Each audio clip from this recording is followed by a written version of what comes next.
Good morning everyone. Welcome to legal wiz academy.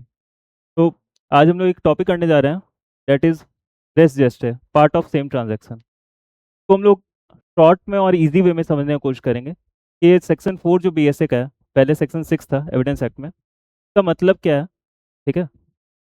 तो relevancy of facts forming parts of same transaction means वो कोई भी facts जो एक सेम ट्रांजैक्शन का पार्ट है वो रेलिवेंट होगा, either same time same place और डिफरेंट टाइम डिफरेंट प्लेस। कोई भी एक्ट किसी एक्ट को होने में जो भी रेलिवेंट चीज़ है उसके बीच में जो एक सेम ट्रांजैक्शन में हो रहा है वो सारा चीज़ रेलिवेंट माना जाएगा, भले वो एक टाइम पे हो एक प्लेस पे या फिर दूसरे टाइम पे या दूसरे प्लेस पे हो, डिफरेंट टाइम डिफरेंट प्लेस पे हो। जैसे इसको एक एग्जांपल से समझें, अगर एक एग्जांपल देखते हैं कि ए बी का मर्डर करने जा रहा है। ठीक है। अब मर्डर करने के लिए वो पहले एक वेपन लिया, फिर एक बाइक लेता है, बाइक लेके जाता है, वहाँ पे उसका और बी का लड़ाई होता है, फिर ए बी पे गोली चला देता है। अब कुछ लोग आसपास के होंगे जो कुछ लोग देखेंगे, बी को चिल्लाते हुए सुनेंगे, बी बचाओ बचाओ चिल्ला रहा है, या फिर कुछ लोग सुनेंगे कि ए गोली चलाया, उसका आवाज़ सुन के वो रिएक्ट करेंगे, और फिर उसके बाद जब एक गोली मार के भागा तो कुछ लोग उसका पीछा कर रहे होंगे। ठीक। तो ये जितना भी इंसिडेंट हुआ, ये एक एक्ट को करने के लिए जो आसपास के जितने भी इंसिडेंट है सब कलेक्टिवली देखा जाता है, और यही एक part of same transaction form करते हैं। अब ये जो कंसेप्ट है, ये जो टर्म है ड्रेस जस्ट, एक लैटिन टर्म है जिसका मतलब होता है थिंग्स डन। मतलब एक ऑब्जेक्ट को अचीव करने के लिए, बी को मारने के लिए जो भी चीज हुआ उसमें बी का जो भी स्पॉन्टेनियस रिएक्शन था, या कोई थर्ड पर्सन देख रहा था उसका जो रिएक्शन था, उस समय जो भी सारा चीज हुआ वो सारी चीज को कलेक्टिवली देखा जाता है। इसी को रेस जेस्टा कहते हैं, जो एक लैटिन फ्रेज है, यानी कि थिंग्स डन। इसके पीछे का मेन कंसेप्ट यही है कि जो एक्ट है, जो एक्चुअल फैक्ट इन इशू है, उसको आइसोलेशन में ना देखा जाए, बल्कि उसके साथ के कलेक्टिव जो भी रिलेटेड फैक्ट्स हैं उसको भी लिया जाए।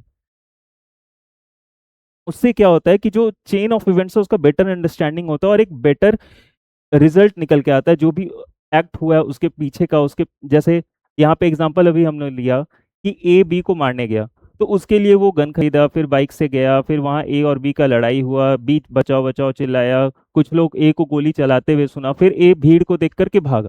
तो ये सारा जितना भी चीज है ये एक सेम ट्रांजैक्शन का पार्ट है। अब इसके की एलिमेंट्स क्या क्या हैं, जैसे continuity of events, proximity of time and place, connection between facts and spontaneous statements. अब एक इलस्ट्रेशन से समझते हैं इसको। एक से एक डिफरेंट प्लेस पे सप्लाई करना था गुड्स स्मगलिंग के लिए। ठीक है। ए बी को दिया, बी उसको सी को दिया, सी डी को दिया, डी फाइनली उसको एक डिफरेंट पार्ट पे जाके डिलीवर कर देता है।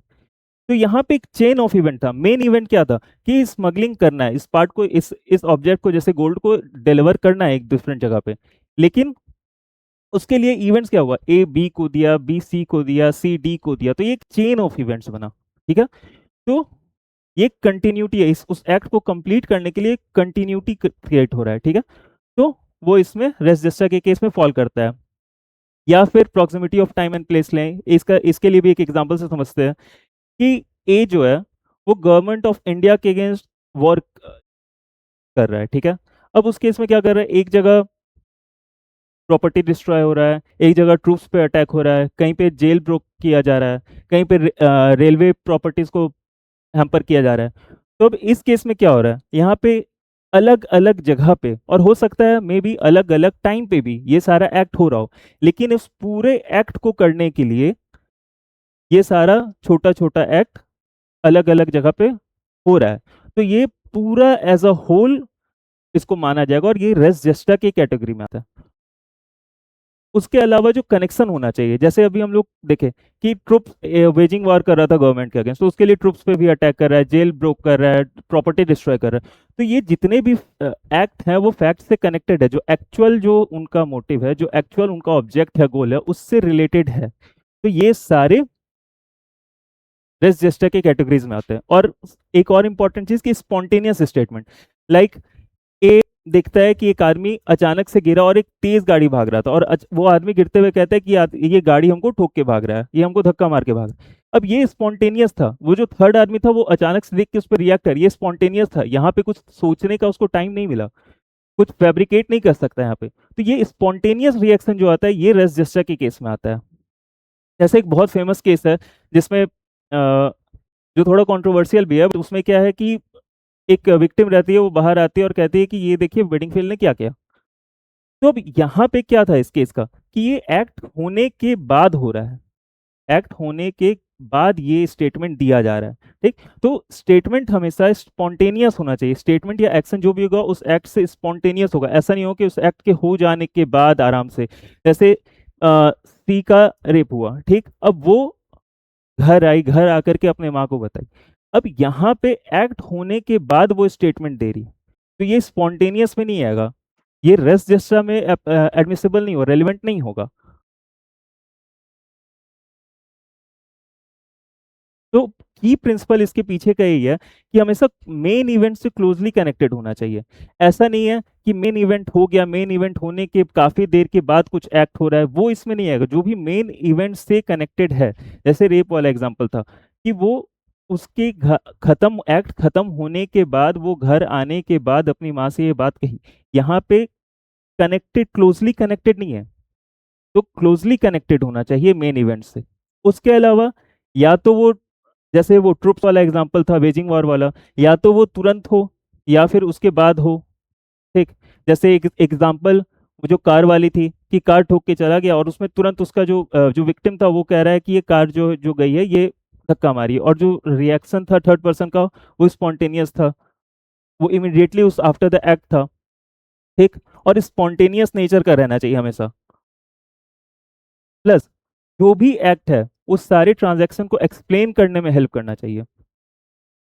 जैसे सबसे पहला एग्जांपल हम लोगों ने लिया था कि ए बी को मारने गया, तो मारने के क्रम में वो ए बी से उसका लड़ाई हुआ, वो लोगों को देखा कि लोग उस बी को बचाने के लिए उसके पीछे दौड़े तो वो भागा। तो जो मेन एक्ट है उसको एक्सप्लेन करने के लिए, उस पूरे ट्रांजैक्शन को एक्सप्लेन करने के से रिलेटेड भी जो भी एक्ट आएंगे वो सारे रेस जेस्टा के कैटेगरीज में आ जाएंगे, रेस जेस्टा में रेलिवेंट होंगे।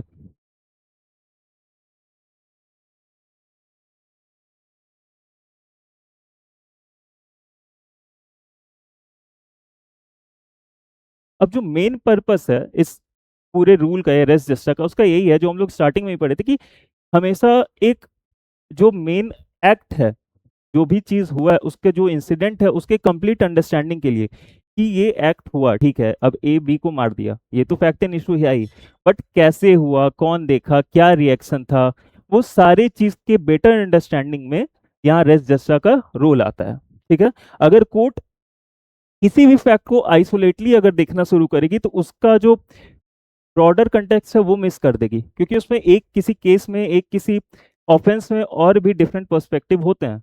तो वो सारे चीज को, और जो भी उसमें से उस ट्रांजैक्शन से कनेक्टेड है, क्लोजली कनेक्टेड है, वो सारे चीज उस रेस जस्टा की कैटेगरीज में आ जाते हैं यहाँ सेक्शन 4 में। अब इसमें चार इंपॉर्टेंट केस है, जैसे एक आर वर्सेस वजीराम की केस, जिसमें था कि एक्यूज जो है वो फ्रॉड, अपने प्रॉपर्टीज को फ्रॉडुलेंटली डिस्पर्स कर रहा था। ठीक है, अपने प्रॉपर्टीज को बेच दे रहा था ताकि जो कोर्ट में उसके अगेंस्ट जो आ रही है जो फैसला आने वाला है उसमें उसका प्रॉपर्टी अटैच ना हो पाए। तो इसमें जो प्रोसिक्यूशन थी उस पर वो प्रूफ दिया, कि एविडेंस देता है कि जो पहले भी इन्होंने इसी केस से रिलेटेड अपने 3-4 प्रॉपर्टी को डिस्पोज ऑफ कर चुका है। तो इसमें कोर्ट इस पूरे ट्रांजैक्शन को रेस जस्टा के कैटेगरीज में रखी थी, क्योंकि वो फ्रॉडुलेंटली ट्रांसफर किया था अपने प्रॉपर्टी को इस केस से बचाने के लिए, ताकि वो एग्जीक्यूशन में प्रॉपर्टी अटैच ना हो। फिर एक ये जो केस है आर वर्सेस बेडिंगफील्ड, इसका एग्जांपल अभी हम लोग पढ़े थे, जिसमें बेडिंगफील्ड जो होता है वो विक्टिम के गला को काट देता है, फिर वो बाहर आती है और कहती है कि सी आंट व्हाट बेडिंगफील्ड हैज डन। अब यहाँ पे जो एविडेंस का स्टेटमेंट था ये रेलिवेंट नहीं माना गया था। वो रीजन ये था कि वो एक्ट होने के बाद, एक्ट होने के काफी देर के बाद वो स्टेटमेंट आया था, स्पॉन्टेनियस नहीं आया था। इस ग्राउंड पे इस स्टेटमेंट को रेलिवेंट नहीं माना गया था अंडर सेक्शन 4 में। देन आर वर्सेस फॉस्टर, इस केस में क्या हुआ था कि एक आदमी रहता है जो देखता है कि एक आदमी गिरता है अचानक से, ठीक है, ए है, दिखता है कि बी को गिरते हुए, और बी गिर के ए को कहता है कि ये जो गाड़ी जा रही है इसने धक्का मारा है, और ए जो है उस एक फास्ट मूविंग कार को बस दिखा था। यहाँ पे इस स्टेटमेंट को रेस जेस्चर के कैटेगरी में माना गया था क्योंकि ये बहुत ही स्पॉन्टेनियस था, ठीक है। और यहीं पे इस बात को भी एक रूल दिया गया है कि रेस जेस्चर जो है हियर से एविडेंस का एक एक्सेप्शन है। एक जनरल रूल या ये गोल्डन प्रिंसिपल में आता है कि हियर से एविडेंस कभी भी एडमिसिबल नहीं होता है एज एविडेंस, बट ये एक एक्सेप्शन है, एक एक्सेप्शन में से है जहां पे हियर से एविडेंस को एडमिसिबल माना जाता है। देन रेटन वर्सेस रेजिनाम, जिसको रेटन वर्सेस क्वीन भी कहते हैं, ठीक है। ये भी एक केस है जिसमें एक जो विक्टिम रहती हैं उनका कॉल आता है सडनली कनेक्टर को कि पुलिस से कनेक्ट करने के लिए कि ये मेरा मर्डर करने वाला है, ऐसा कुछ। और फिर वो कट जाता है, फिर पुलिस जब उस एड्रेस पे पहुंचती है तो देखती है उस लेडी का डेथ हो चुका होता है। तो यहाँ पे जो वो स्टेटमेंट था उसको एडमिसिबल माना गया था एज अ रेस जस्टा। क्यों? क्योंकि वो स्पॉन्टेनियसली था, जो हम लोग पीछे प्रिंसिपल में पढ़े हैं कि स्पॉन्टेनियस होना चाहिए, closely connected to the facts होना चाहिए, जो एक्शन है उससे क्लोजली कनेक्टेड होना चाहिए। तो उस बेसिस पे इसको भी रेलिवेंट माना गया था इस सेक्शन के अंदर। अब सेक्शन का एक क्रिटिसिज्म है बाय प्रोफेसर स्टोन, ये सेक्शन कहीं ना कहीं ओवरलैपिंग और कंफ्यूजिंग नेचर का और बहुत ही वास्ट है। मतलब कई बार ऐसा होता है कि आप अगर सेक्शन को बहुत ज़्यादा पढ़िएगा तो सेक्शन 5 जिसमें कंडक्ट आ गया या फिर प्रिपरेशन आ गया, या सेक्शन 6 से कई बार लगता है कि ये उससे ओवरलैप कर रहा है। एक तो ये सेक्शन कहीं ना कहीं वास्ट और ओवरलैपिंग नेचर का है। तो अगर इस चीज़ को कंक्लूड करते हुए देखें तो एक स्टेटमेंट क्या कह रहा है यहाँ पे, बेयर एक्ट में क्या कह रहा है कि relevancy of facts forming part of same transaction, facts which though not in issue are so connected with fact in issue or relevant fact as to form the part of same transaction are relevant।